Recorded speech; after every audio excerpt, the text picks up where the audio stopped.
Bismillahirrahmanirrahim. Assalamualaikum warahmatullahi wabarakatuh. Waalaikumsalam warahmatullahi wabarakatuh.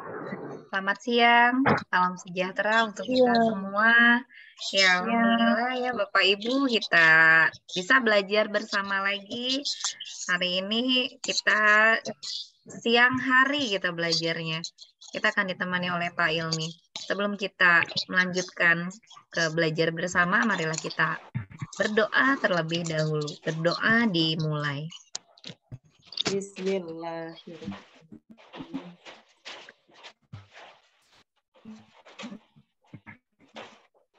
Berdoa dicukupkan. Ya, untuk mempersingkat waktu ya Pak Ilmi. Udah siang juga 1:30. Silakan Pak Ilmi. Iya, terima kasih Bu Susi. Baik Bapak Ibu, Assalamualaikum warahmatullahi wabarakatuh. Waalaikumsalam warahmatullahi wabarakatuh. Selamat siang Bapak Ibu semuanya, mudah-mudahan Bapak Ibu semuanya sehat selalu, memudahkan segala urusannya dan tentunya hajatnya untuk bisa lulus UP maupun pretest bisa terpenuhi ya. Amin ya Allah. Memudahkan segala urusannya sehingga Bapak Ibu semuanya bisa menikmati sertifikasi ya. Amin Bapak. Amin. Dan juga bisa barokah ya. Amin. Baik Bapak Ibu semuanya, langsung saja kita ke pembahasan ya. Sudah bisa dilihat Bapak Ibu di sini? Sudah Ibu? Pak. Sudah Pak. Sudah ya.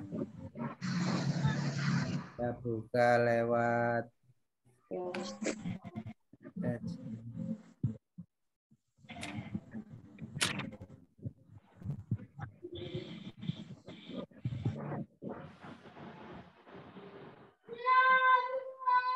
Mana kita tulis ya? Biar ini. Apa sininya nganu apa? Woi, sinyal jelek eh. belum mulai Bapak Ibu ya. Tenang saja ya, masih saya nggak pakai nitro dulu biar bisa dicoret-coret ya.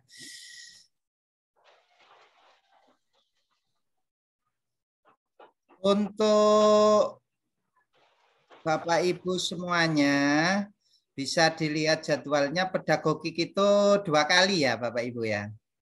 Iya Pak. Ya. Nah, karena 2 kali Bapak Ibu itu tidak cukup, maka di sini nanti saya membahasnya itu agak cepat sedikit tapi Bapak Ibu bisa mengerti ya. Oke, baik. Nah, yang pertama kali Bapak Ibu pelajari ketika belajar tentang pedagogik itu ada teori belajar. Ada berapa Bapak Ibu teori belajar? Ada yang masih ingat teori belajar ada berapa? Lupa.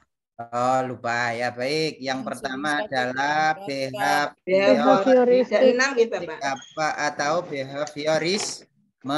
Ciri-cirinya apa? Behavioristik atau behaviorisme itu Bapak Ibu? Ciri-cirinya stimulus respon. Kemudian ada perubahan tingkah laku, mengutamakan hasil. Ya. Nah, ada juga yaitu reinforcement. Reinforcement itu apa Bapak Ibu? Reinforcement itu apa Bapak Ibu? Penguatan Pak.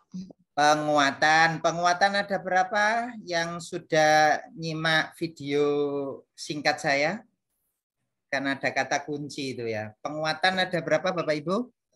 Penguatan ada 2 ya. Penguatan positif, ada penguatan negatif. Penguatan positif itu berupa pujian, tepuk tangan, anak-anak diberi jempol ya. Itu penguatan positif. Berarti kalau di pembelajaran itu seperti itu, berarti pakai behavioristik. Jadi behavioristik itu ciri-cirinya ada stimulus, ada rangsangan. Ya, jadi kalau seperti ini yang aktif siapa? Yang aktif? Guru. Yang aktif gurunya. Karena mesti siswa itu menunggu ya rangsangan dari guru. Ya, menunggu stimulus dari guru baru siswa tersebut merespon ya. Jadi di sini ada drive dorongan, ada stimulus rangsangan ya. Kemudian ada tanggapan atau respon. Jadi guru bertanya, siswanya baru menjawab begitu. Maka teori belajarnya adalah teori belajar behavioristik. Ya, behavioristik. Oke. Yang selanjutnya teori belajar apa kira-kira Bapak Ibu? Nah, ini yang masuk behavioristik. Konstruktivisme. Nah, behavioristik itu ada teori dari Trondijk ya. Dari Trondijk itu ada teori dari Trondijk. Satu itu ada hukum kesiapan. Yang kedua ada hukum latihan. Yang ketiga ada hukum akibat.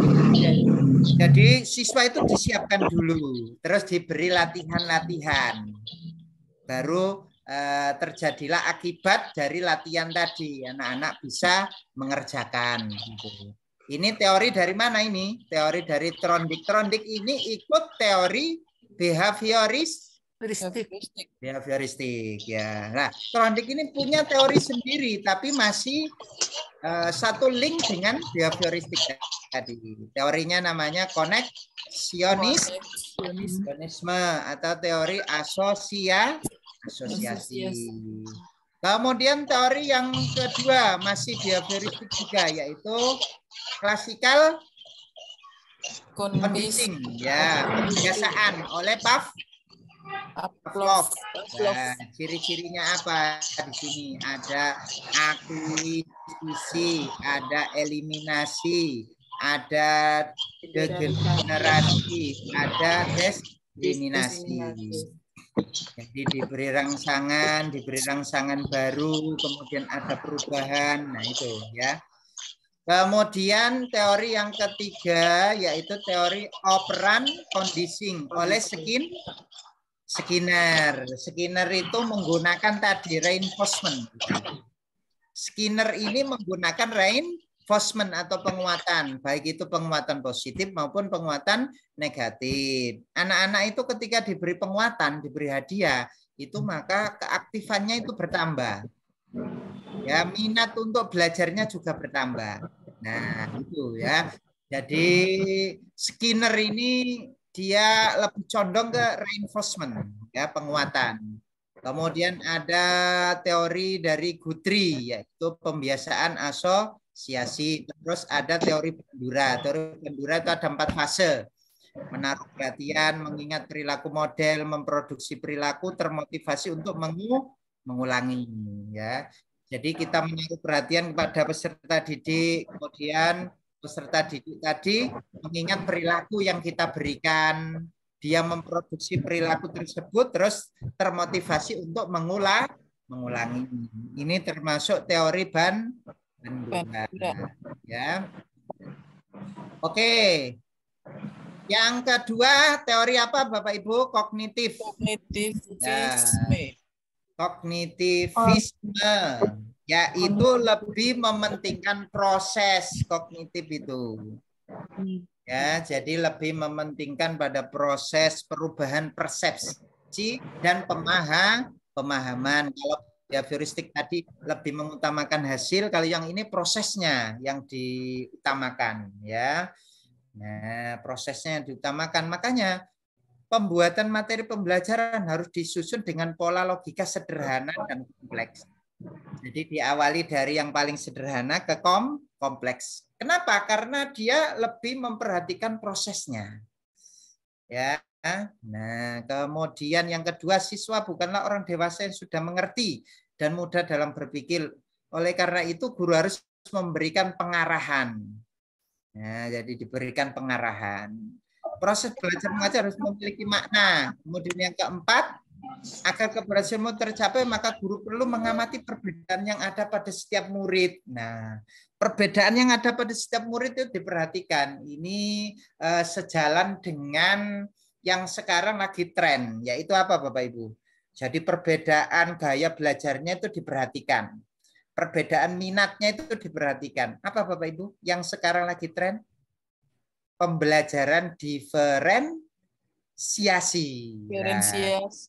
Iya, pembelajaran diferensiasi itu juga menganut teori kognitivisme. Mengapa? Karena setiap individu itu diperhatikan perbedaannya. Oh, anak ini gaya belajarnya visual. Oh, anak ini gaya belajarnya audio visual. Ini kinestetik dan lain sebagainya. Jadi diperhatikan. Nah, paham ya kognitif ya? Nah, ya lah, yang sangat terkenal kognitif ini tokohnya siapa? Piaget ya. Jean Piaget. Ya, nah itu Piaget itu ya. Jadi ada periode sensori motor itu usia 0 sampai 2 tahun. Ada praoperasional 2 sampai 7 tahun. Ada operasional konkret 7 sampai 11 tahun. Ada operasional formal 11 tahun ke atas ya. Jadi kalau usia SD itu berarti masuk periode apa Bapak Ibu? Kalau sesuai dengan perkembangan dari Piaget ini masuk operasional konkret. Nanti akan jelas sendiri di soal nanti ada ya. Tenang saja. Oke, terus teori yang kedua masih menganut kognitif yaitu Gardner ya. Teori pemrosesan informasi oleh Gardner. Gardner mengemukakan teori belajar pemrosesan informasi pada dasarnya menjelaskan fenomena belajar. Jadi belajar itu kalau menurut Gardner itu seperti kerja komputer. Jadi di input, kemudian diproses, baru ada hasil, yaitu namanya output. Itu Gardner. Gardner itu berpendapat seperti itu. Jadi belajar itu seperti kerja komputer. Jadi kita input dulu, kemudian diproses, baru ada hasil. Gitu ya. Nah, yang terkenal lagi yang ketiga yaitu teori Brunner, Bapak Ibu. Teori Brunner ini ada 3, yaitu enaktif, yaitu dikenalkan dengan benda nyata. Kalau matematika gitu ya penjumlahan gitu ya, dikasih benda nyata. Konkret. 3 tambah apalagi 2 gitu ya. Jadi enaktif, nyata dulu. Kita kenalkan dengan benda nyata. Setelah itu baru kita kenalkan dengan gambarnya. Gambar apelnya tadi. Setelah benda nyatanya baru kita proses ke gambar. Setelah gambar baru ke simbolnya, simbol penjumlahan. Jadi ini enaktif, benda nyata, ikonik, gambar, simbolik, simbol. Ausubel, teori dari Ausubel itu adalah teori belajar bermakna. Nah, jadi bahwa belajar dikatakan menjadi bermakna bila informasi akan dipelajari siswa disusun dengan struktur kognitif. Jadi kita perhatikan kognitifnya itu ya. Jadi perkembangan otaknya itu kita perhatikan ya. Yang dimiliki siswa sehingga siswa dapat mengaitkan informasi barunya dengan struktur kognitif yang dimiliki. Itu. Terus ada teori Dienes, ada Van Hill, ada Brownell dan Van Engen ya. Ini jarang keluar, jadi tidak kita bahas ya. Oke, yang ketiga itu konstruktivisme. Apa Bapak Ibu kata kuncinya? Kata kuncinya apa? Pak, suaranya nggak dengar Pak. Ya, yang lain Di mute.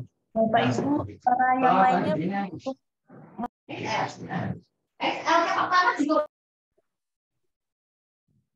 Ya, terima kasih Bapak Ibu yang sudah bekerja sama dengan baik ya. Kalau saya jelaskan mohon untuk di mute dulu ya untuk mikrofonnya ya. Jadi konstruktivistik atau konstruktivisme itu kata kuncinya adalah membangun pengetahuannya sendiri. Nah, ini yang biasanya tren di PPG itu biasanya pakai model apa Bapak Ibu? PBL atau PBL dan PBJL. Lah itu. Jadi dia itu lebih condong untuk membangun pengetahuannya sendiri ya. Jadi anak-anak itu didorong untuk membangun pengetahuannya sendiri ya. Ini saat mengajar sebaiknya memberikan kesempatan kepada murid agar dapat mengeluarkan pendapatnya. Jadi tidak dari gurunya saja. Bagaimana pendapat anak-anak? Jadi diberi kesempatan. Karena apa? Ini kan anak itu dibangun pengetahuannya. Jadi harus banyak diberi kesempatan anak itu ya. Murid diberikan waktu atau kesempatan untuk menceritakan pengalamannya. Ini ciri-ciri dari konstruktivistik ya.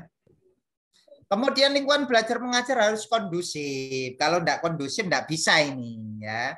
Jadi kalau anak-anaknya berlari terus sudah berantakan semua kelasnya tidak bisa ini ya. Jadi harus kondusif ya. Murid diberi kesempatan untuk membuat gagasan atau ide. Anak-anak punya ide, punya gagasan baru mengenai materi ini, jadi diberi kesempatan ya.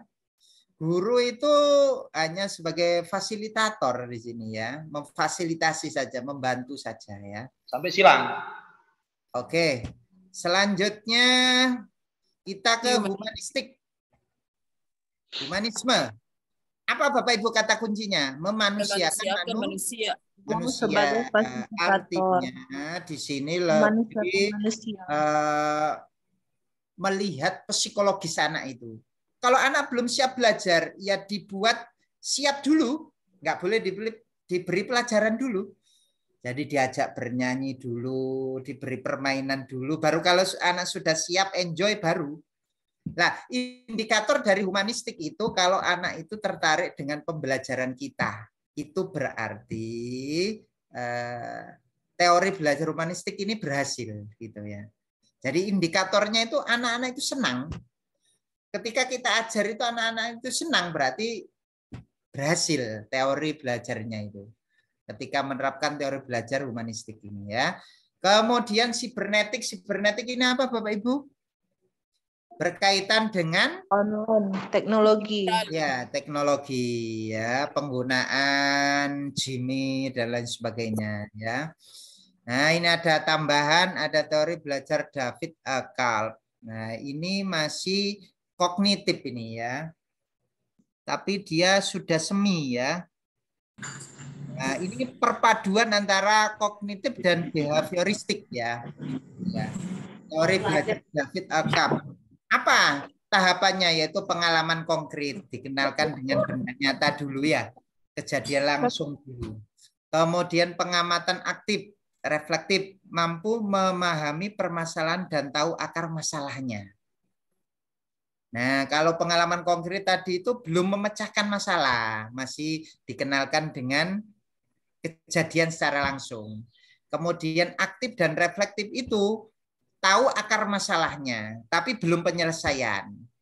Konseptualisasi itu siswa itu sudah menganalisis dan mampu memecahkan masalah. Itu konseptualisasi. Kemudian yang keempat, eksperimentasi. Eksperimentasi itu siswa itu bisa menerapkan dan mengaplikasikannya dalam kehidupan sehari-hari. Ini menurut David Kalb. Ya, ada 4 ya. Jadi pengalaman konkret, pengalaman aktif dan reflektif. Konkret itu belum memecahkan masalah, aktif itu sudah tahu akar masalahnya, konseptual itu sudah mampu memecahkan masalah, eksperimentasi itu dia mengaplikasikan dalam kehidupan sehari-hari. Baik. Oke. Nah, ini. Coba ini kita lihat Bapak Ibu. Selama kegiatan pembelajaran, Bu Anggun lebih menekankan pada keaktifan peserta didik, critical thinking, menyusun konsep-konsep. Ini berarti apa Bapak Ibu? Kira-kira teorinya apa kalau seperti ini? Konstruktivisme. Ya, benar apa enggak ini yang saya warnai kuning ini ya? Kata kuncinya konstruktivisme tadi apa? Kata kuncinya? Menyusun konsep. Membangun pengetahuannya sendiri. Lah kalau ini ya siswanya aktif, critical thinking, berpikir kritis ya kan, kemudian menyusun konsep, berarti apa ini kira-kira? Berarti dia membangun pengetahuannya sendiri. Konstruktivisme. Iya, konstruktivisme. Jadi kalau ada soal seperti ini, Bapak Ibu bisa jawab? Insya Allah, Pak. Insya Allah, Pak. Bisa ya, gampang ya. Ya. Jadi seperti itu. Dilihat di soal itu. Mengarahnya itu ke membangun pengetahuannya sendiri atau enggak? Kalau mengarahnya ke situ berarti konstruktivisme. Nah, di sini ada soal kok diberi reward sama punishment. Tadi ciri-ciri apa ini? Reward sama punishment tadi. Behaviorisme. Nah, behaviorisme tadi kan stimulus, respon, ada punishment, ya. Penghargaan. Nah, ada penghargaan. Itu kalau di soal ada bunyi seperti itu, Bapak Ibu, maka masuknya adalah behaviorisme. Pak, kenapa kok langsung diberi jawaban? Karena ini tentunya sudah mepet, Bapak Ibu. Bapak Ibu kan sebenarnya sudah berjuang ya. Jadi saya kasih kata kunci. Dengar suara ayam itu, Pak. Iya, ini suara ayamnya siapa ini ya? Pak Marvel kayaknya. Coba ayamnya mungkin di. Saya unta, Bu. Iya, oke. Di ini ya mungkin ya di mute. Nah, coba kalau ada ini dari David Alkap itu pengalaman konkret. Pengalaman konkret itu tadi apa Bapak Ibu? Fase pengalaman konkret tadi itu belum memecahkan masalah kan ya? Nah, berarti yang belum yang mana ini? Mampu memahami permasalahan ini tadi yang kedua ya. Ketiga ya. Kemudian yang mana kira-kira yang fase pengalaman konkret? Mampu memecahkan masalah tadi yang kedua ya, Bapak Ibu ya. Ini yang kedua ya. Kemudian mampu membuat peraturan ini sudah mengaplikasikan. Ini yang keempat. Yang ini yang ketiga. Ya kan? Nah, berarti yang masih belum memecahkan masalah yang mana? Yang kedua. Ya, coba saya naikkan tadi ya, biar tahu Bapak Ibu. Nah ini kan ya.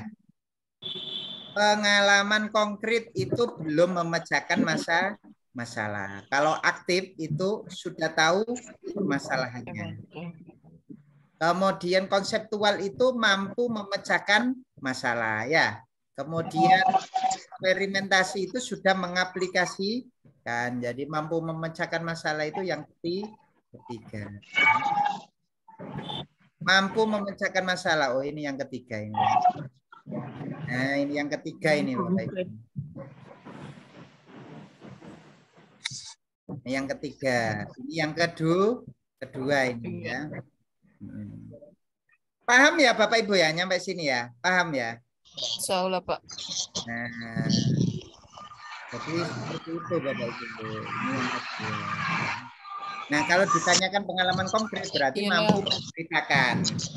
Kalau mampu menceritakan itu berarti dia masih belum masuk ke masalah ya, hanya masih menceritakan ya. Oke, selanjutnya jadi manusia yang ideal. Nah, apa ini kira-kira kalau seperti humanistik? Iya, betul sekali. Ada jawabannya, Pak. Iya. Enggak, itu kan juga ada kata kuncinya huma. Ya, ada kata kuncinya yang sudah saya berikan tadi kan ya. Manusia tuh huma berarti.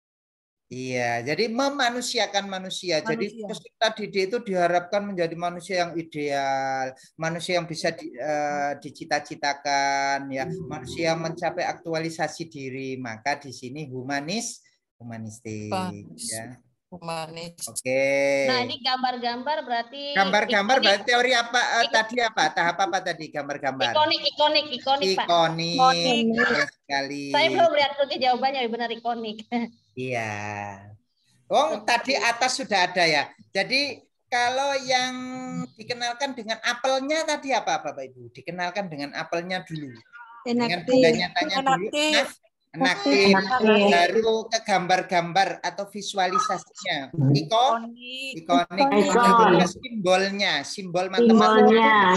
Nah, maksud saya kalau besok enggak ikonik yang keluar, misalkan enaktif, Bapak Ibu bisa menjawab ya. Ya, insya Allah. Nah, jadi itu. Allah. Kalau nggak lupa. Gampang kan ya Bapak Ibu ya? Gampang ya? Iya, Bu. Iya, gampang ya. Nah ini Gampang saat ini, Pak. pembelajaran itu dengan sentuhan, gigitan, pegangan benda-benda nyata, maka apa ini Bapak Ibu? Inaktif. Yang enak gitu loh. Benda Enak konkret, soalnya ada benda konkret. Ya. Kalau dengan sentuhan gigitan yang enak aja gitu, enak. Iya, betul sekali ya. Jadi Bu Wahyu lebih mengedepankan peserta didik lebih memahami lingkungannya dengan menggunakan pengetahuan motoriknya, misalnya dengan sentuhan, gigitan. Jadi diberikan dia benda konkretnya dulu. Maka Bu Wahyu ini dia menggunakan teori kognitif dari Brunner. Tahapannya adalah tahapan enaktif. Ya, seperti itu. Ya. Bolak-balik lagi itu kalau kita diuji itu ya ini saja Bapak Ibu ya. Nggak ada yang lain ya. Bolak-balik ya ketemu teori belajar. Dulu kuliah ya ketemu teori belajar, sekarang ketemu lagi ya. Nah, tadi ada hukum kesiapan. Apa Bapak Ibu yang tadi? Teori apa itu? Koneksionisme.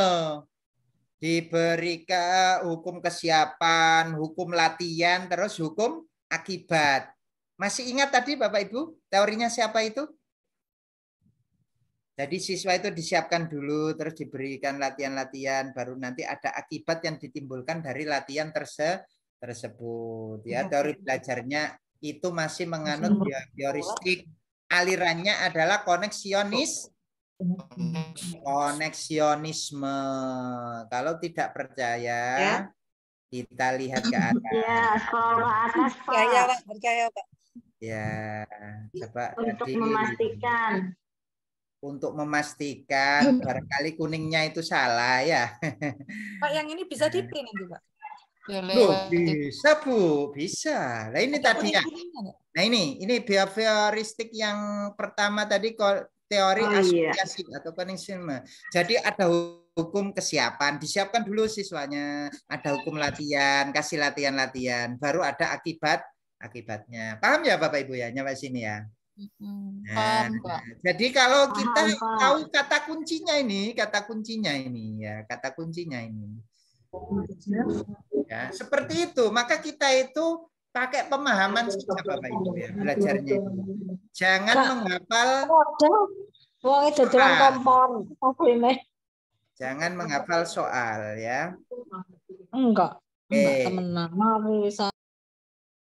Bapak, nanti yang Bapak coret-coret ini bisa di-print nggak, Pak? Oh, bisa, Bu. Sudah ada di LMS, Bu. Ya, sudah saya siapkan semua. Ada 9 yang bisa di-print untuk pedagogik.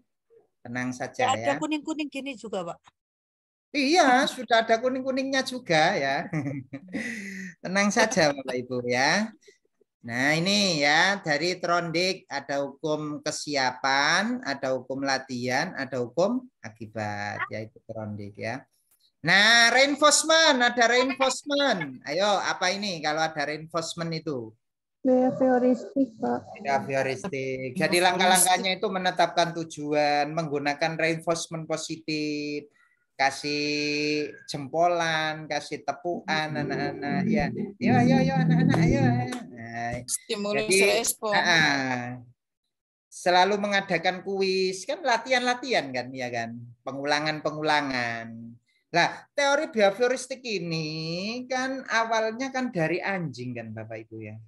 anjing itu mau diperintah ketika dia itu diberikan rangsangan kan ya, berupa tulang itu ya. Nah, setelah itu kalau sudah kebiasaan tidak ada tulangnya gimana? Nah, seperti itu. Jadi awalnya seperti itu ya. Nah, jadi pengulangan ada reinforcement. Reinforcement itu penguatan ya Bapak Ibu ya. Oke, maka teorinya adalah behavioristik. Ya, terus lanjut berikutnya lah ini. Ada stimulus, ada respon. Ya, kemudian ada hubungan, ada ini. Semakin kuatlah hubungan keduanya, maka behavioristik. Jadi itu aja Bapak Ibu ya. Ini mencoba, ya coba lihat. Mencoba berarti kalau mencoba itu berarti kan membangun pengetahuannya sendiri. Iya, membangun pengetahuannya sendiri berarti teorinya konstruktif. Pak, kok enak banget Pak ya jawabnya ya. Iya, gampang kok ya. Nah ini berhubungan dengan teknologi. Nah, berarti jaringan online, belajarnya pakai online, maka teori belajarnya adalah cybernetik.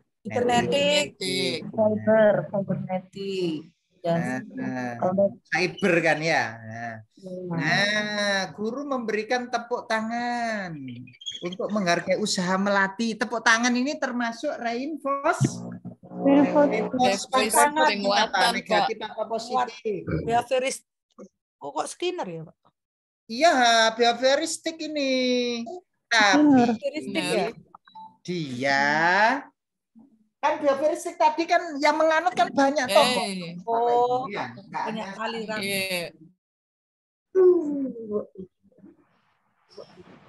Paham ya Bapak Ibu ya? Tadi kan menganut behavioris ini kan tidak hanya satu ya kan. Ada tadi yang atas tadi apa itu tadi? Koneksionisme tadi ya.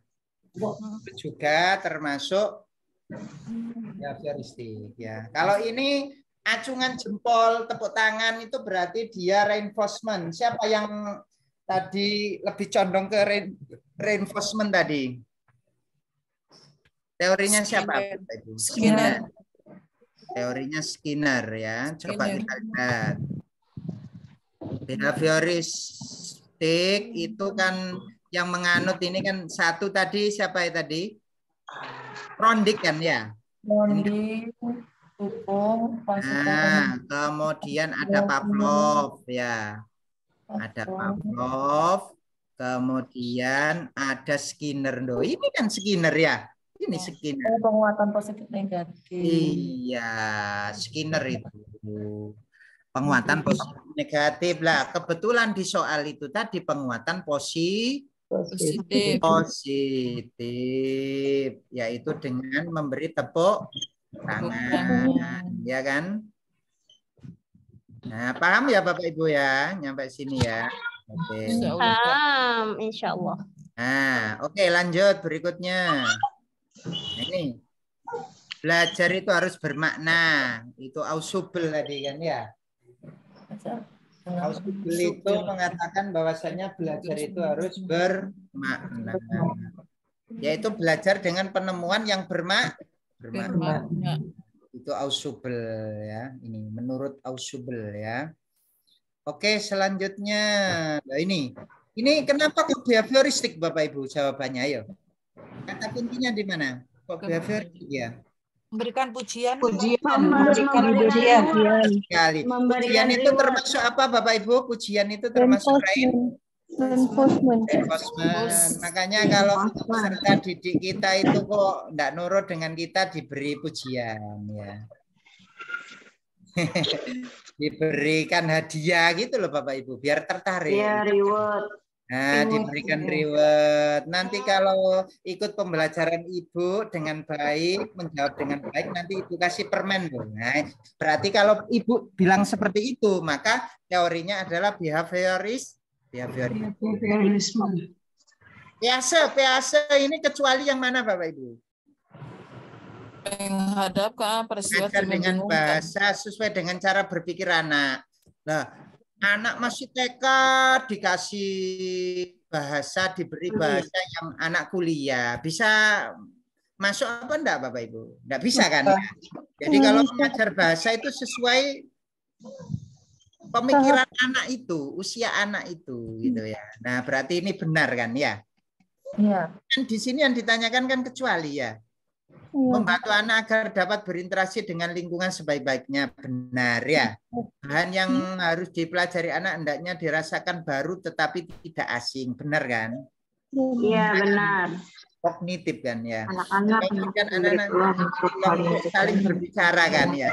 Iya, Kan, ya? betul. Betul. Maka yang tidak betul adalah ini. Menghadapkan pada situasi yang membingungkan ya, ini jawabannya. Nah, di sini yang ke-16 behavioristik lagi. Maka yang mana ini kira-kira? Berarti berhubungan dengan stimulus atau respon. Nah, coba dari A, B, C, D, E ini yang mana yang ada stimulusnya? Yang C. Yang C loh, ya kan? Sudah ketemu ya? Pak izin Pak tanya. Biar kita hafal behavioristik gitu kan, bagaimana Pak? Apa kita hafal kata kuncinya saja atau seperti apa ya Pak izin? Iya, kata kuncinya Bu harus dihafal. Oh, behavioristik itu stimulus respon, ada reinforcement. Cirinya ya Pak? Iya, ciri-cirinya. Oh, berarti ciri-cirinya gitu ya. Makanya saya buatkan video singkat itu kan biar Bapak Ibu gampang ya. Karena ada video kata kunci ya. Iya. Gimana ya Pak? Belum lihat saya. Oh, belum lihat. Ada yang sudah pernah lihat Bapak Ibu kata kunci itu ya. Nanti lihat bareng saya Bu. Kata kunci metode sejarah, kemudian kata kunci ini. Oh, yang kartun itu ya, yang kartun ya Pak, ya kayak animasinya kartun. Yang di snack video itu. Iya, iya, oh iya. Bapak makasih contohin Pak. Nah, itu makanya Bapak Ibu tolong kata kunci itu dipahami sehingga nanti walaupun soal itu berubah-ubah itu masih bisa menjawab gitu ya. Oke. Izin bertanya Pak. Ya, Pak, silakan. mohon izin Pak bertanya Pak. Silakan. Saya baru bergabung ini Pak. Mohon maaf ketinggalan banget. Kayak teori-teori tadi kalau memang dibolehkan di-share Pak. Jadi kita tinggal menghafal kata kunci, misalnya di Piaget kuncinya apa gitu loh Pak.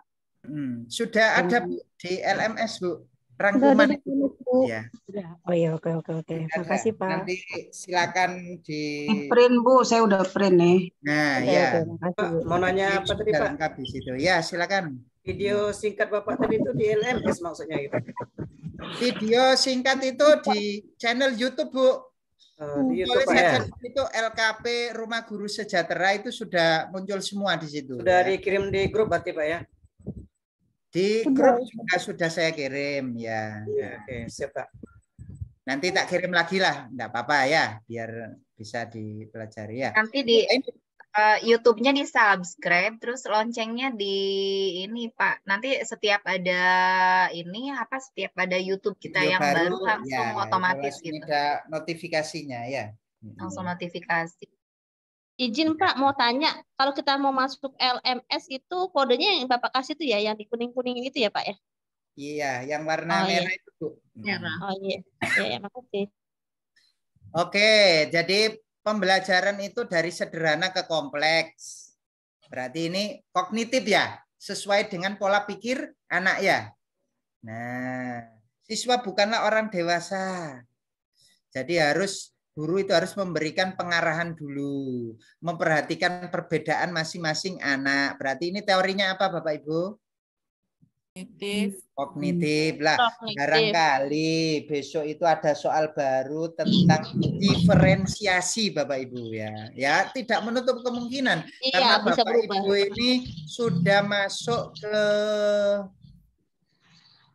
kurikulum merdeka ya, sehingga nanti barangkali soalnya itu sewaktu-waktu soalnya itu ada diferensiasi. Diferensiasi itu adalah pembelajaran yang guru itu mengamati masing-masing perbedaan anak.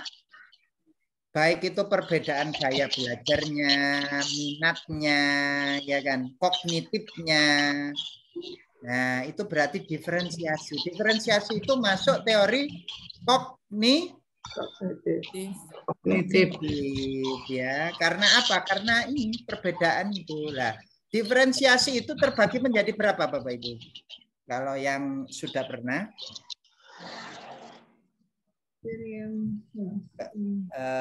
diferensiasi pembelajarannya itu loh, ada kontennya ya, materinya yang anak ini diberi materi ini, anak ini diberi materi ini gitu.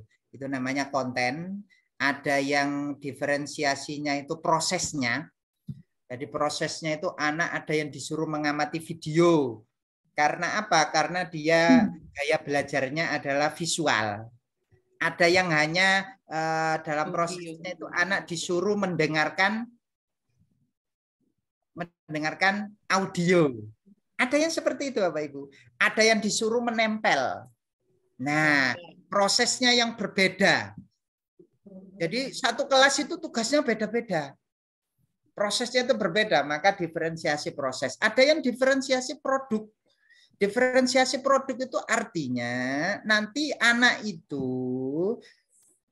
menghasilkan sebuah karya yang berbeda-beda. Satu kelas tapi karyanya berbeda-beda. Ya, misal materinya tentang siklus air. Ada anak yang membuat video. Ada anak yang membuat gambar. Kan sesuai dengan gaya belajarnya masing-masing ya. Jadi produknya itu berupa video. Ada yang produknya itu berupa audio penjelasan siklus air. Ada yang produknya itu berupa gambar, menempel gambar itu ya. Gambar itu tempel-tempel gitu. Nah, siklusnya itu tadi ditempeli gitu.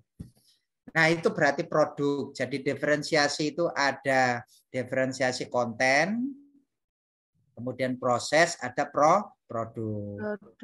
Kenapa saya terangkan seperti ini? Ya tidak menutup kemungkinan ada soal baru yang masuk ke pretest maupun masuk ke ujian. Ya, itu Bapak Ibu ya. Oke, baik. Ini untuk teori belajar. Kita lanjut berikutnya. Saya bukakan yang lainnya lagi ya. Ini masih satu PDF itu tadi ya. Padahal ada 9 PDF ya. Ada 9 PDF ya. Nah, ini. Saya bukakan lagi untuk penilaian. Penilaian itu juga Bapak Ibu. Ada berapa Bapak Ibu? Kalau yang pernah ikut saya, penilaian ada berapa Bapak Ibu? 3. Duh, penilaian ada 3. Benar tak itu? 3 itu? Enggak, Pak. Penilaian apa saja Bu? Ada 3 itu Bu. 1, Pengetahuan. pengetahuan atau disebut Keterampilan. apa? Pengetahuan atau disebut apa? Keterampilan. Kognitif, afektif, psikomotor. Iya, kognitif, afektif, psikomotor. Lah, masing-masing itu punya sendiri-sendiri maksudnya ya, punya teknik sendiri-sendiri ya. Ini tekniknya ya. Ini. Kalau menilai sikap anak itu pakai apa Bapak Ibu? Kalau menilai sikap anak. Observasi. Pakai observasi. Anak itu diamati gerak-geriknya itu loh. Mengamati berdoa anak itu ya diamati gerak-geriknya ya kan, diobservasi. Nah, diobservasi, oh anak itu khusyuk ya berdoanya, ikut berdoa ketika berdoa. Nah, ini tekniknya ya. Kemudian ada penilaian diri, disuruh menilai dirinya sendiri. Kan diberi itu pagi hari bangun pagi telat atau apa gitu, disuruh nilai sendiri ya diri anak itu. Kemudian ada penilaian antar teman. Kemudian ada jurnal. Biasanya kan ini catatan untuk guru ya. Jadi pernah buat jurnal Bapak Ibu? Pernah. Nah ya, jadi anak itu hari ini yaitu rame di kelas, menjahili temannya, itu ditulis di jurnal gitu ya. Nah, ini penilaian sikap Bapak Ibu ya. Pakai apa? Pakai lembar observasi. Kalau observasi, pakai lembar penilaian diri. Ini alatnya. Instrumen itu alatnya. Kalau ini cara menilainya, teknik itu cara menilainya, ini alatnya. Penilaian antar teman ya pakai lembar penilaian antar teman. Kalau jurnal berarti pakai lembar jurnal. Ini untuk menilai sikap atau afektif ya. Sekarang menilai kognitif, menilai pengetahuan pakai apa? Tes tulis, tes lisan. Dan penugasan. Iya, dan penugasan ya. Anak-anak saya kasih PR ya, ini pengetahuan ya. Jadi cara menilai pengetahuan anak ya dites lah. Bisa pilihan ganda ya. Kalau tes tulis ya bisa pilihan ganda, bisa isian, jawaban singkat, menjodohkan, benar salah, uraian ya. Kemudian kalau tes lisan ya pakai diskusi, tanya jawab, percakapan ya. Nah, itu tes lisan. Kalau penugasan ya pakai lembar penugasan seperti diberi PR atau yang lainnya ya. Kemudian kalau menilai keterampilan psikomotor, caranya gimana? Pakai unjuk kerja, pakai praktek, ya caranya pakai proyek ya, pakai produk, pakai portofolio. Alatnya pakai apa? Alatnya daftar cek. Contoh bermain peran cek. Kan di situ ada bermain peran bagus apa enggak anaknya di checklist. Ketika praktek itu praktek dengan baik apa enggak di checklist. Nah itu ya. Seperti itu. Itu menilai keterampilan ya, menilai keterampilan. Oke, sekarang kita ke soalnya. Coba kita lihat. Nah, ini soalnya. Ini. Oke, silakan. Ada salah satu yang baca ya, silakan.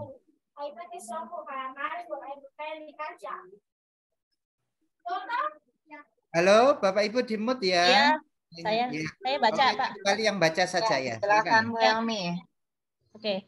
Seorang guru ingin mengetahui sikap atau reaksi siswa terhadap peristiwa tsunami di Aceh yang diputar di VCD. Cara penilaian yang paling tepat untuk mengukur reaksi atau emosi anak adalah di sini pengamatan langsung, Pak. Karena pakai observasi kan ya. Kenapa pakai observasi? Karena mengamati, mengetahui langsung. Sikap, mengamati ingin mengetahui sikap. Ingin menilai sikap anak. Ya. Penilaian sikap pakai pengamatan atau observasi ya. Kalau tes tulis ini tadi untuk pengetahuan. Formatif. Tes tulis pengetahuan. Ya. Oke, lanjut berikutnya ya. Nah, ini ada KKO mengidentifikasi. Mengidentifikasi itu masuk C apa masuk B? C2 kognitif ya. Mengidentifikasi C2 ya. Atau C1? C2. Mengidentifikasi masuk C. Karena masuk C berarti dia kognitif. Kognitif itu pakai apa Bapak Ibu? Pengetahuan itu. Menilainya pakai apa? Tes tulis. Iya, tes tulis atau tes lisan. Kalau observasi ini tadi apa Bapak Ibu? Observasi itu Sikap. Portofolio. Keterampilan. Petik produk proyek juga keterampilan. Ya, oke. Sekarang kemampuan memperkenalkan diri. Memperkenalkan diri ini termasuk pengetahuan ataukah keterampilan Bapak Ibu? Keterampilan. Karena keterampilan maka dinilai dengan apa kira-kira kalau Kinerjanya. keterampilan? Kerjanya bagaimana? Kinerjanya yang dinilai, Pak. Iya. Kenapa Kinerjanya tidak? atau Kenapa prosesnya? Kenapa tidak penilaian proyek, kan sama saja? Tetapi Proyek itu dia Kalau proyek menghasilkan. itu ada hasilnya. Menghasilkan Produknya. hasil Proyek karya. itu gini, menilai mencangkok Menghasilkan ya. suatu Nah karya, itu Bu. kan proyek, nggak bisa diselesaikan satu hari ya. Nah, atau anak-anak diberi tugas untuk wawancara dengan ini apa itu, meneliti jadwal ronda di kampung. Nah, itu proyek gitu ya, proyek. Nah, seperti itu. Jadi dia masuknya penilaian proyek karena ini memperkenalkan diri, ini prosesnya. Karena prosesnya maka dinilai dengan penilaian kinerja. Coba biar Bapak Ibu paham perbedaannya ya. Nah, ini ya. Nah, ini kinerja. Ini penilaian kinerja adalah penilaian yang menuntut respon berupa keterampilan melakukan suatu aktivitas sesuai dengan tuntunan kompetensi. Ini kinerja. Jadi tadi kan memperkenalkan diri itu sesuai dengan yang diperintahkan guru. Nah, kemudian ada proyek. Proyek itu apa, Pak? Ya, penyelesaian suatu proyek dalam periode atau waktu tertentu. Jadi ada waktunya, Bapak Ibu. Seperti mencangkok, itu berarti proyek, ya. Nah, terus membuat peta atau apa itu kan lama ya. Nah, kemudian ada portofolio. Portofolio itu adalah kumpulan karya anak-anak. Hasil karya anak-anak itu portofolio. Kalau produk gimana, Pak? Kalau yang dinilai itu produknya. Misal membuat patung dari sabun ya. Nah, membuat patung itu dari sabun. Nah, dinilai di situ itu produknya tadi. Oh, patungnya ini bagus, kemudian bentuknya sesuai, maka itu namanya penilaian produk. Tapi kalau prosesnya anak yang dinilai, proses dalam membuat patung tadi, maka itu namanya penilaian praktik. Paham ya Bapak Ibu ya? Jadi ya, kalau produk itu produknya yang dinilai. Estetik apa enggak? Ya kan? Nah, itu berarti produknya. Nah, seperti itu ya. Kalau proyek itu ada jangka waktunya. Nah, ini ya coba seorang guru hendak menilai kelebihan dan kelemahan siswa dalam menghargai perbedaan di kelasnya. Untuk menilai instrumen yang dapat digunakan guru adalah lembar penilaian diri. Penilaian diri. Menilai kelebihan dan kelemahan. Ya. Nah, pakai lembar penilaian diri. Kemudian kelebihan kelemahan kan dirinya kan yang dinilai kan ya. Kemudian kalau ini Bapak Ibu apa ini? Mendeklamasikan ini termasuk ranah apa? Psikomotor. Apakah dia psikomotor, pengetahuan ataukah sikap? Keterampilan. Keterampilan. Kalau keterampilan maka di sini prosesnya atau produknya ini yang dinilai. Prosesnya. Maka kalau proses ya unjuk kerja. Produk ini juga keterampilan, tapi yang dinilai itu produknya. Barangnya yang dinilai itu ya. Tes tulis termasuk uji pengetahuan. Dan portofolio termasuk keterampilan. Observasi termasuk sikap. Tak pancing, masih fokus berarti ya. Oke, baik. Nah ini baru produk.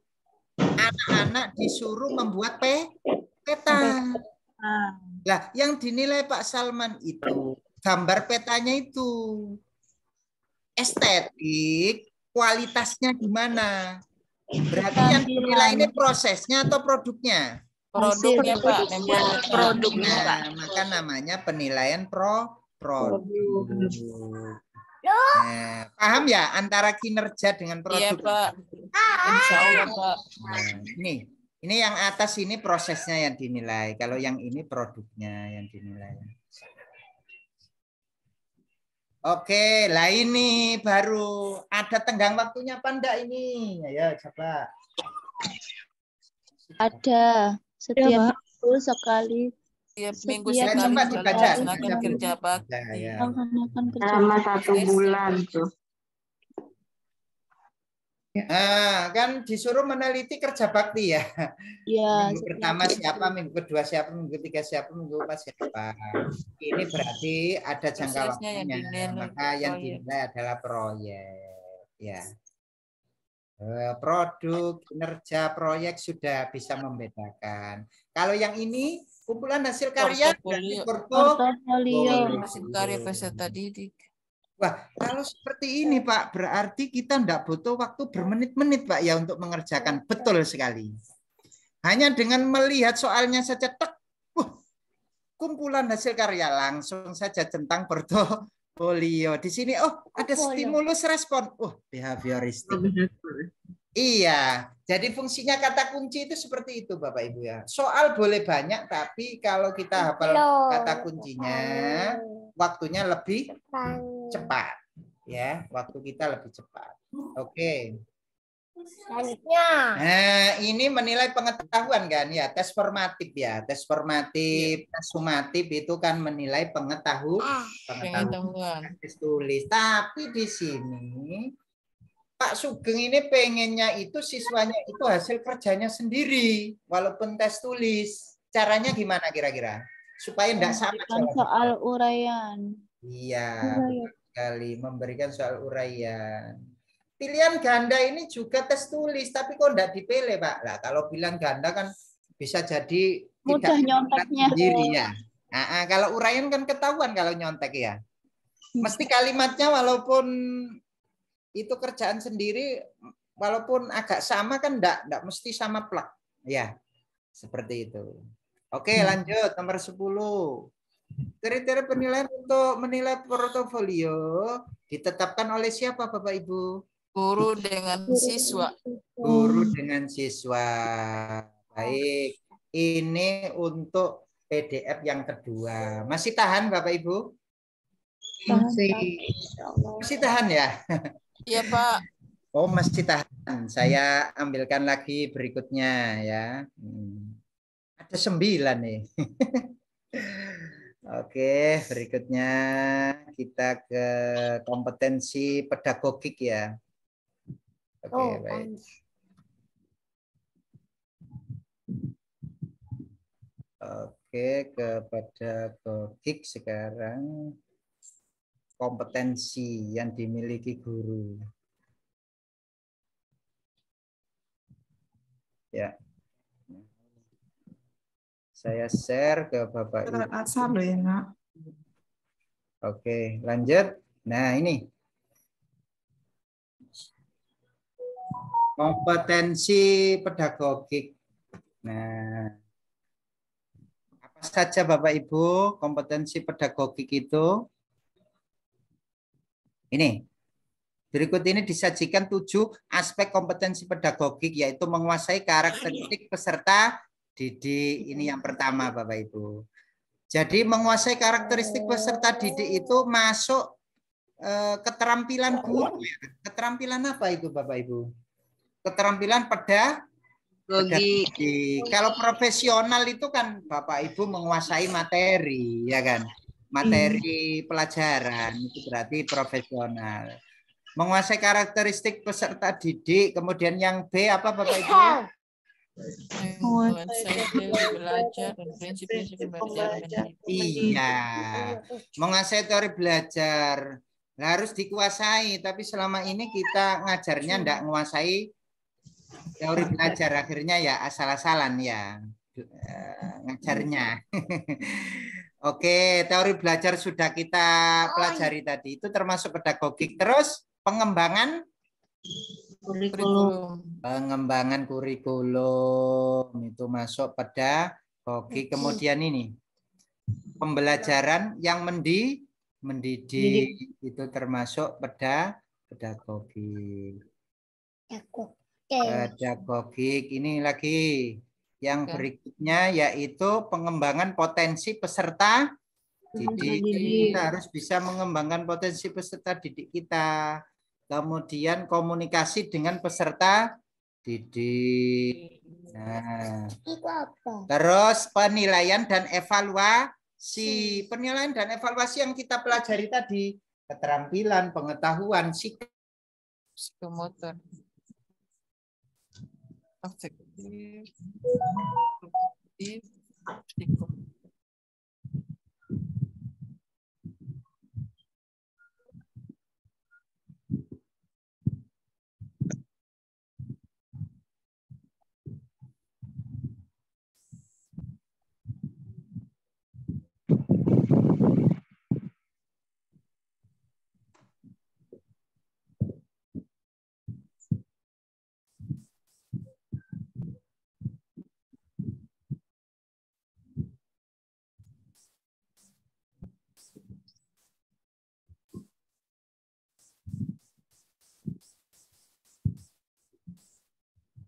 Oke, Bapak Ibu, mohon maaf, saya terlempar ini tadi ya, terlempar. Baik, nomor 1 silakan dibaca Bapak Ibu, silakan. Siapa? Silakan Bapak Ibu. Silakan Ibu Husna membacakan nomor 1. Guru memperhatikan peserta didik dengan kelemahan fisik tertentu agar dapat mengikuti aktivitas pembelajaran, sehingga peserta didik tersebut tidak termanajerial, tersisihkan, diolok-olok, minder, dan sebagainya, adalah merupakan indikator kompetensi pedagogik aspek perkembangan peserta didik ya? Bukan. Karakteristik ya. Karakteristik peserta didik.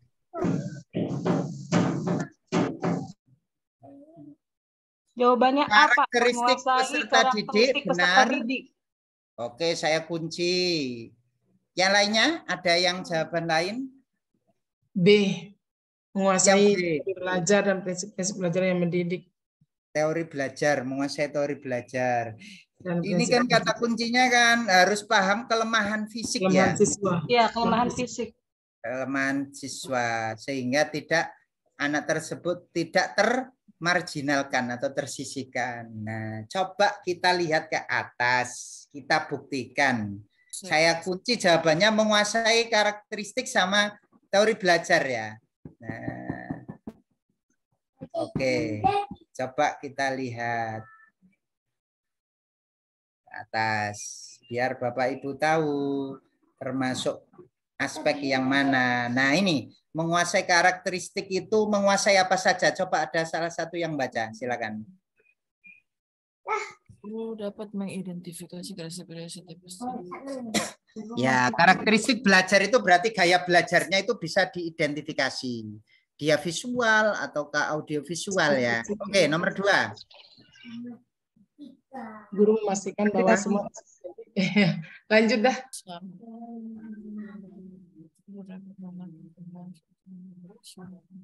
Ayo Bu. Bu. Nomor ya, silakan. Mana? Ayo Bu. Nomor 2. Guru memastikan bahwa semua peserta didik mendapatkan kesempatan yang sama untuk berpartisipasi aktif dalam kegiatan pembelajaran. Terus yang ketiga. Guru dapat mengatur kelas untuk memberikan kesempatan belajar yang sama pada semua peserta didik dengan kelainan fisik dan kemampuan belajar yang berbeda. Oke, dari sini tahu ya Bapak Ibu ya? Ya, kelainan fisik ya. kata di nomor 3 ya. Iya, berarti masuk apa tadi? Karakteristik peserta didik. Peserta didik yang A, kelemahan fisik. Iya, yang A ya Bapak Ibu ya. Nah. Kalau enggak dibuktikan itu kan enggak enak ya, makanya saya scroll ke atas itu biar tahu jawabannya ya. Oke, sengaja enggak saya beri jawaban biar berpikir ya. Ini agak pelan kalau ini ya. Kalau tadi cepat ya. Oke, jadi kalau seperti ini itu pedagogik tapi aspek menguasai karakteristik peserta didik. Oke, lanjut. Berikutnya nomor 2 silakan. Izin ya Pak.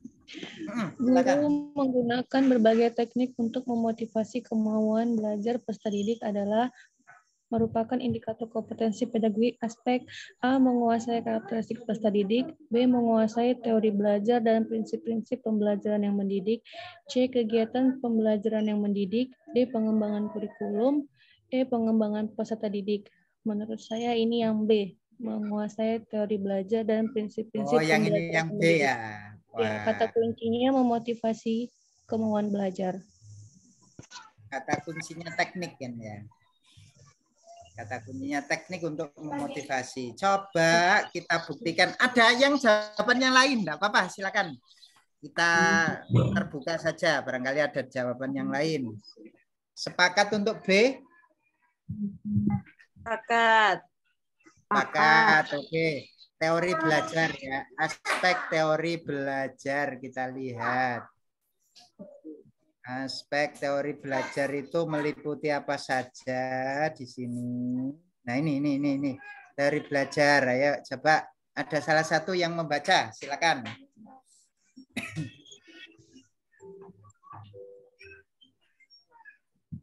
Izin Pak, metode Ya, silakan. pembelajaran yang sesuai dengan karakteristik peserta didik dan memotivasi mereka untuk belajar. 1. Guru memberi kesempatan kepada peserta didik untuk menguasai materi pembelajaran sesuai usia dan kemampuan belajarnya melalui pengaturan proses pembelajaran dan aktivitas yang bervariasi. 2. Guru selalu memastikan tingkat pemahaman peserta didik terhadap materi pembelajaran tertentu dan menyesuaikan aktivitas pembelajaran berikutnya berdasarkan tingkat pemahaman tersebut. 3. Guru dapat menjelaskan alasan pelaksanaan kegiatan atau aktivitas yang dilakukannya, baik yang sesuai maupun yang berbeda dengan rencana terkait keberhasilan pembelajaran. 4. Guru menggunakan berbagai teknik untuk memotivasi kemauan belajar peserta didik. Ya. Oke, berarti jawabannya benar ya. B. Ya kan, pedagogik itu aspeknya banyak Bapak Ibu ya. Di Ya, sini. itu yang harus dihafal. Harus dihafal ya. Jadi betul jawabannya nomor 2 ya. Teori belajar itu menggunakan teknik. Berarti dia harus menguasai teori belajar. Oke, lanjut berikutnya yang nomor 3 silakan. Yang nomor 3 silakan. Silakan, Ibu Jumratul Ula, silakan Bu. Oh ya, oke, makasih. Guru merancang rencana pembelajaran yang sesuai dengan silabus untuk membahas materi ajar tertentu agar peserta didik dapat mencapai kompetensi dasar yang ditentukan adalah merupakan indikator kompetensi pedagogik aspek A. Menguasai karakteristik pendidik peserta didik, B. Menguasai teori belajar dan prinsip-prinsip pembelajaran yang mendidik, C. Kegiatan pembelajaran yang mendidik, D. Pengembangan kurikulum, E. Pengembangan peserta didik. Silabus. Kalau salah D. Pengembangan kurikulum. Pengembangan kurikulum saya sih. Iya, ya, silabus untuk membahas materi ajar. Oke, kata kuncinya apa Bu? Pembelajaran sesuai silabus ya. Pembelajaran sesuai silabus. Dan materi ajar juga. Silabus pengembangan kurikulum jawabannya. Oke, baik kita buktikan pengembangan kurikulum itu apa saja indikatornya di situ ya. Nah ini. Ya. Dapat menyusun silabus yang sesuai dengan kurikulum. Ya. RPP ya. Materinya sesuai dengan tujuannya ya. Memilih materi ya. Oke. Cocok. Yes. Sudah menguasai berarti ya. Pedagogiknya sudah terasa ini ya. Oke, lanjut berikutnya. Silakan. Nomor 4 yang silakan. Yang sering baca ini besok banyak ingat loh ya karena Ibu Sri. Saya Ibu Sri Sutirahwani. Silakan, Bu. Iya, Bu. Guru melaksanakan aktivitas pembelajaran yang bertujuan untuk membantu proses belajar peserta didik, bukan untuk menguji sehingga membuat peserta didik merasa tertekan adalah merupakan indikator kompetensi pedagogik aspek A. Menguasai karakteristik peserta didik, B. Menguasai teori belajar dan prinsip-prinsip pembelajaran dan mendidik, C. Kegiatan pembelajaran yang mendidik, D. Pengembangan kurikulum, E. Pengembangan peserta didik. Pilihannya aktivitas pembelajaran. Pengembangan peserta didik kan ya? Pengembangan peserta Iya, didik kayaknya sih. Iya. Ya. Itu ada kata kunci Membantu proses pembelajaran. Proses belajar peserta didik. Membantu proses belajar. Maka yang mana kira-kira, Iya. Bapak Ibu? Pengembangan Yang peserta didik. Yang C. Yang C. Ya. Ini Anda juga. Kegiatan pembelajaran yang mendidik. Coba kita buktikan.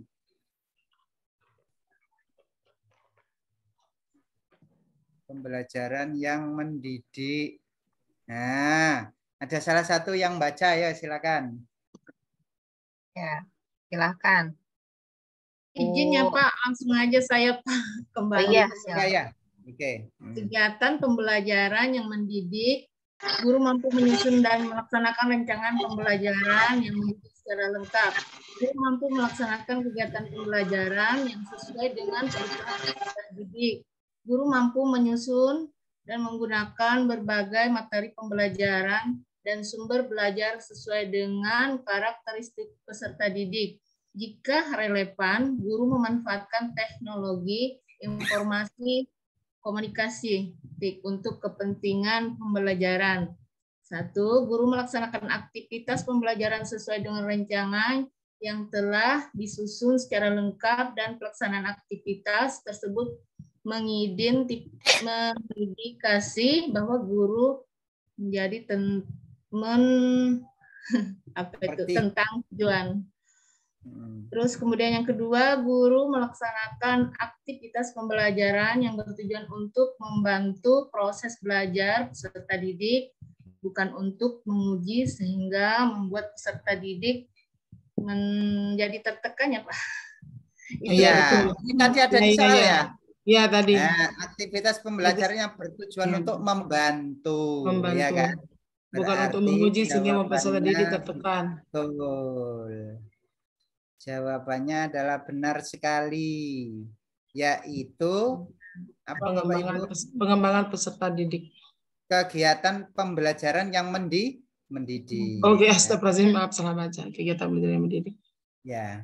Nah, oke, nomor 5. Kira-kira masuk aspek apa ini? Nomor 5, ya. Nomor 5. Memberikan perhatian. Merespon secara lengkap. Nomor 5 masuk aspek apa itu? Silakan. Silakan. Pengembangan peserta didik. Bu Rohmafia, silakan Bu, dibaca dulu. Guru, ya terima kasih Bu. Guru memberikan perhatian terhadap pertanyaan peserta didik dan meresponnya secara lengkap dan relevan untuk menghilangkan kebingungan pada peserta didik adalah merupakan indikator kompetensi pedagogi aspek A. Menguasai karakteristik peserta didik, B. Menguasai teori belajar dan prinsip-prinsip pembelajaran yang mendidik, C. Kegiatan pembelajaran yang mendidik, D. Pengembangan kurikulum, E. Pengembangan peserta didik. Jawaban saya yang E. Pengembangan peserta didik. Kata Memberikan kuncinya perhatian ya. Dan merespon. perhatian. Berarti pengembangan peserta didik ya.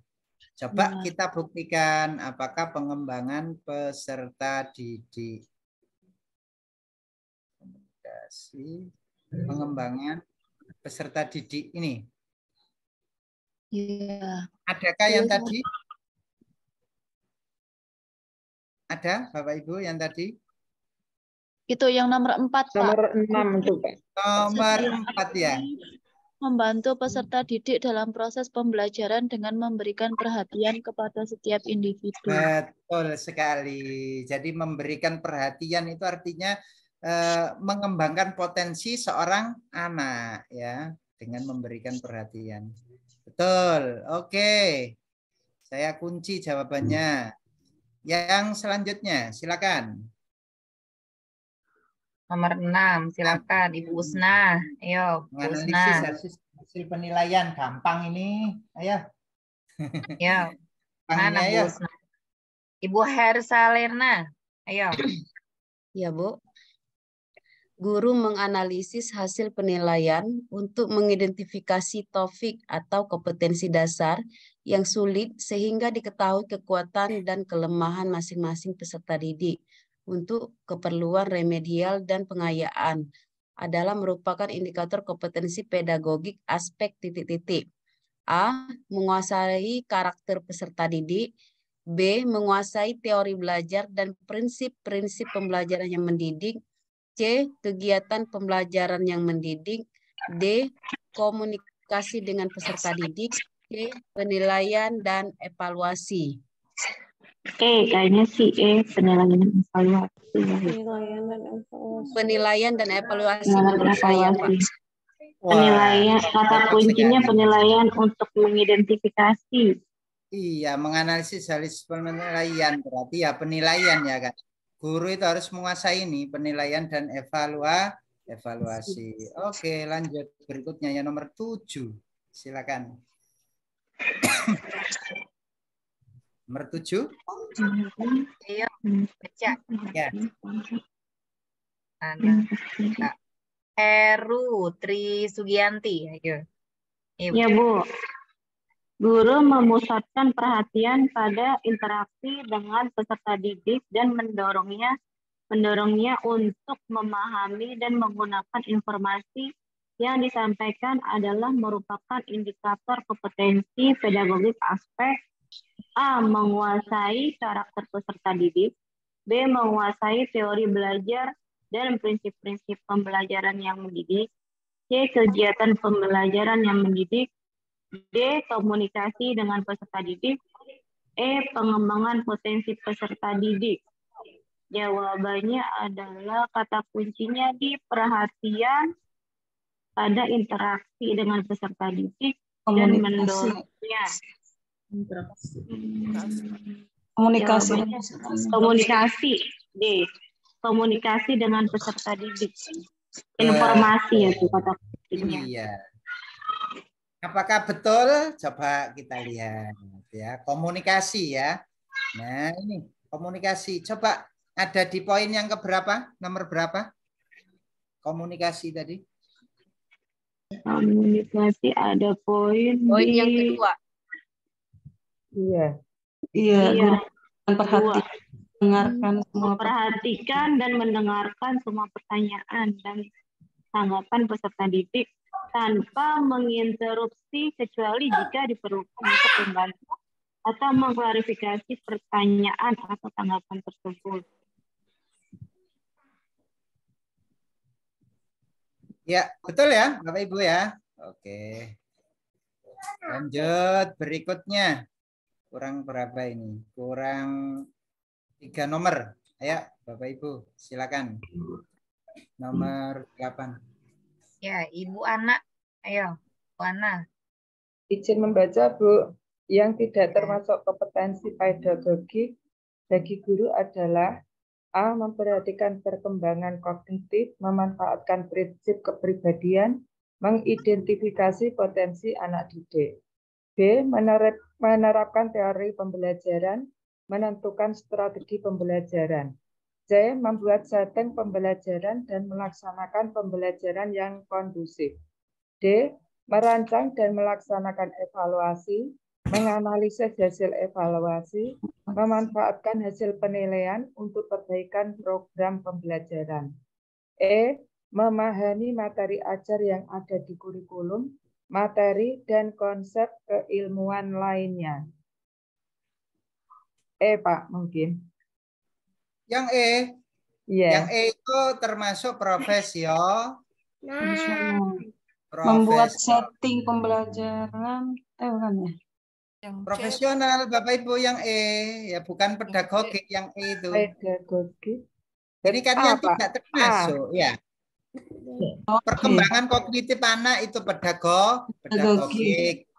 Kita menguasai teori pembelajaran pedagogik. Pembelajaran yang kondusif juga pedagogik. Merancang evaluasi juga pedagogik. Kalau memahami materi, yaitu profesional. Jadi kita harus menguasai matematika, bahasa Indonesia, IPS, PPKN. Kalau kita menguasai itu berarti kita itu profesional, kompetensi profesional, ya. Oke, lanjut berikutnya. Berarti jawabannya jadi apa jawabannya? Jawabannya adalah E, karena yang E ini bukan pedagogik tapi profesional. Oke, lanjut. Yang tidak termasuk, ayo. Ayo silakan baca.